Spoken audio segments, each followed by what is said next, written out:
at a community justice center, minimum security facility in Scioto County, complete 5 years of community control, and received a 10-year hunting license revocation.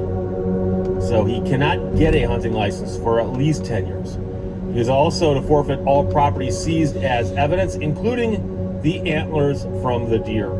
So the DNR of Ohio, Division of Wildlife, began its investigation in November of 23 after receiving information alleging that the deer was taken unlawfully, in addition to taking a second antlered deer during the hunting season. And the implication there is that he may have been allowed to take one, but certainly not two. He pleaded guilty to the following 14 counts. So it looks like he wasn't supposed to be taking any, but taking a second when you're not allowed to take a first, that would compound things. So first, I'm going to read through the 14 counts. Illegally taking possession of deer, illegally, 2 counts. Hunting without permission, 4 counts. So I think they're saying that he was on somebody else's property without permission. And that is a complaint I hear about during hunting season, is that hunters will go out onto land and not be sure as to who owns it. And I've heard of disputes breaking out before, where somebody goes onto property to hunt and someone shows up and goes, "Excuse me, you're on my property." They go, "No, this is state property, I know it." And the owner of the property goes, "No, it's my property, I own it." And 2 people out in the woods arguing over the property is kind of a difficult thing to resolve at that moment in time. Now, there are programs and apps you get for your phone that can show public versus private property, but I'm not sure how extremely accurate they are. But also, so somebody pulls the thing out and goes, "Look, no, this is public." Well, the guy who thinks he owns it still thinks he owns it. Hunting without a license. Now, there's a problem for you, because now he took 2 deer.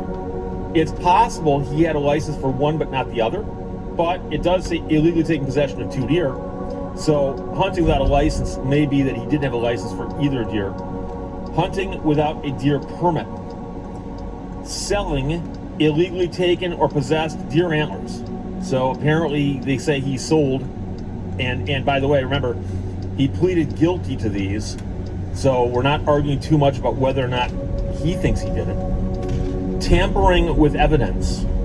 Now, we don't know if he's tampering with evidence according to the allegations, to hide evidence, or simply, for instance, removing the antlers from the deer, because that would be evidence, and him doing that could be considered tampering. So just keep that in your mind. Spotlighting. Now, for those of you who don't know, there are things you can do illegally using bright lights and deer, and you shouldn't be doing that. And he pleaded guilty to it. He also pleaded guilty to theft. It does not say what he's alleged to have stolen, because if they're saying that he stole the deer, for instance, it seems like that'd be covered by some of the things above. And then also misdemeanor theft, and then falsification. And falsification without more, I'm gonna have to read way between the lines on this one, but I suspect that there was some paperwork involved regarding the deer. And so I do know, and I've watched some of these shows on television, someplace way down the list of shows and channels I've got in my system, there are some cable shows where camera crews follow around DNR officers in Michigan. And it's amazing how many people they run across who've sort of done the right thing, like they've got a license, but then they're doing something else wrong, or they don't have a license, or they've got a license, but, you know, whatever they're doing, it's clear that they just thought, hey, I'm so far out in the woods, no one will ever see me out here. And the number of times DNR officers walk up to somebody and go, "Do you know why I'm here?"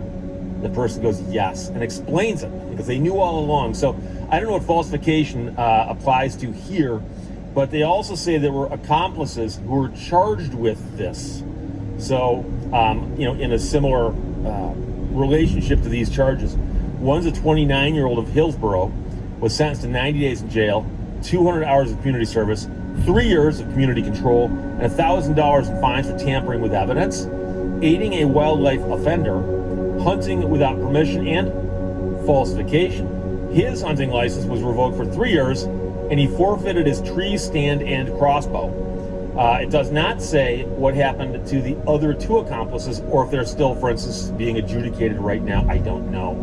But the thing I can tell you is that I gather from watching those shows and what I've read, people I've spoken to, is that there are so few DNR officers out there for how much land they've got to cover in theory, that a lot of hunters never encounter them and actually think to themselves, there's nobody out here enforcing the rules.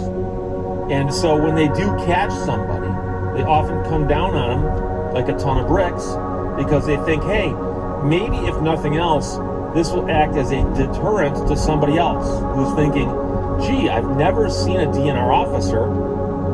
Who's to say I need to actually follow the rules? So again, 14 counts. But one of the things about the story is that it was a rather elaborate rack on the deer, and it was something to behold. But he had to forfeit it.